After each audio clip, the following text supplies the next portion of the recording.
il y a un vœu qui doit être lu par le Front National. Non? Allez-y. Monsieur le Président, chers collègues, depuis plusieurs semaines, voire plusieurs mois maintenant, Nantes est, manifestation après manifestation, le théâtre d'actes inouïs de guérilla urbaine. Infiltrés dans les manifestations contre la loi travail, des casseurs, pour reprendre le vocable consacré, attaquent les forces de l'ordre, vandalisent les édifices publics, saccagent les établissements bancaires et tout aussi bien les simples commerces. Nantes, où siège notre Assemblée, et qui s'était forgé la réputation de ville où il faisait bon vivre, est donc, aux côtés de Rennes ou de Toulouse par exemple, l'une des villes françaises les plus fréquemment et gravement victimes d'exactions perpétrées par des bandes aussi violentes qu'organisées.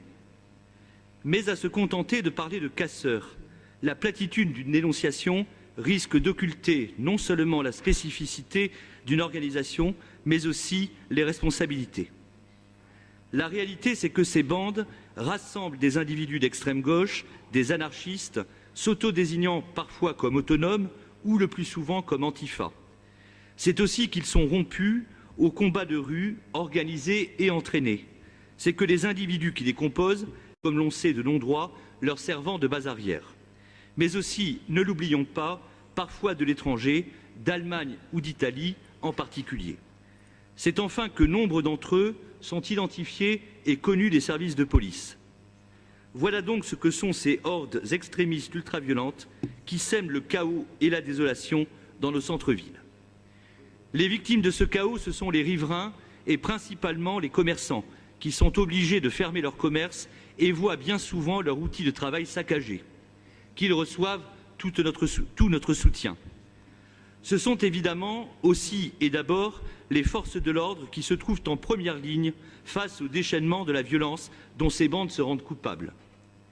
Nous n'avons de cesse de les soutenir aussi et avons dénoncé avec vigueur la campagne honteuse de dénigrement dont elles ont été victimes, à l'initiative de la CGT tout particulièrement, campagne bénéficiant de surcroît de relais médiatiques comme celui d'un site internet d'information qui a prétendu fustiger une imaginaire mécanique de la répression. Nous dialoguons fréquemment avec des policiers et des gendarmes et ils nous confient au contraire n'être nullement incités à réprimer, voire ne recevoir comme ordre que celui de l'inaction.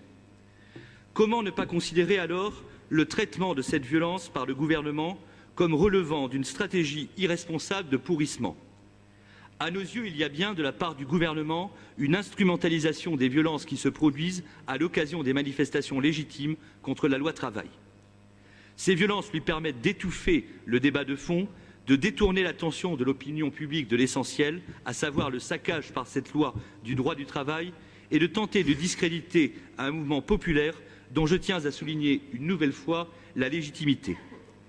Et c'est d'ailleurs une stratégie bien connue que celle de laisser pourrir les mouvements sociaux, quand un gouvernement comme celui-ci joue contre les intérêts des salariés et au-delà quand une classe politique conduit avec constance des politiques ultralibérales téléguidées par l'Union européenne, comme c'est le cas depuis plusieurs décennies. Les élus et responsables politiques du groupe auquel j'appartiens s'inquiètent au plus haut point de cette stratégie délétère. Faudra-t-il attendre que, face à la faiblesse consentie de l'État et de surcroît en situation d'état d'urgence, il y ait de plus en plus de blessés parmi les fonctionnaires de police, de plus en plus de commerçants victimes, que des milices d'autodéfense se forment, que la paix sociale soit à ce point compromise que pèsent les menaces les plus graves sur le pacte républicain lui-même? Je forme donc le vœu que cette Assemblée, unie et d'une seule voix, en appelle clairement et résolument à l'État, qu'elle le rappelle à sa mission fondamentale de maintien de l'ordre. Qu'en le mettant en garde contre le dévoiement que constituerait une restriction du droit constitutionnel à manifester, elle lui rappelle que c'est à lui qu'il incombe, en dehors des cortèges, d'assurer la sécurité des manifestations publiques. Que ceux qui agissent contre le mouvement social par les violences qu'ils commettent soient systématiquement arrêtés, poursuivis et sévèrement condamnés par la justice. Que les milices autoproclamées Antifa, mais dont les agissements et méthodes relèvent du véritable fascisme, soient une fois pour toutes interdites et dissoutes, comme nous le demandons en vain depuis des années.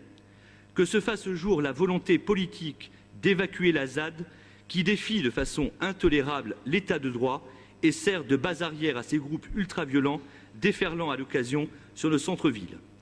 Je forme enfin le vœu, et il sera d'autant plus audible en ce jour historique pour les peuples d'Europe, le vœu donc que l'État recouvre l'ensemble des pans de sa souveraineté confisqués par l'Union européenne, de sorte à ce que l'on cesse d'organiser la casse du droit du travail sous l'impulsion des directives de l'UE, de sorte à abandonner ce projet insensé d'aéroport nourri notamment par le contre-modèle d'une Europe des méga-régions, de sorte enfin à pouvoir interdire l'entrée sur le territoire de ceux qui y pénètrent pour y semer le chaos. Je vous remercie.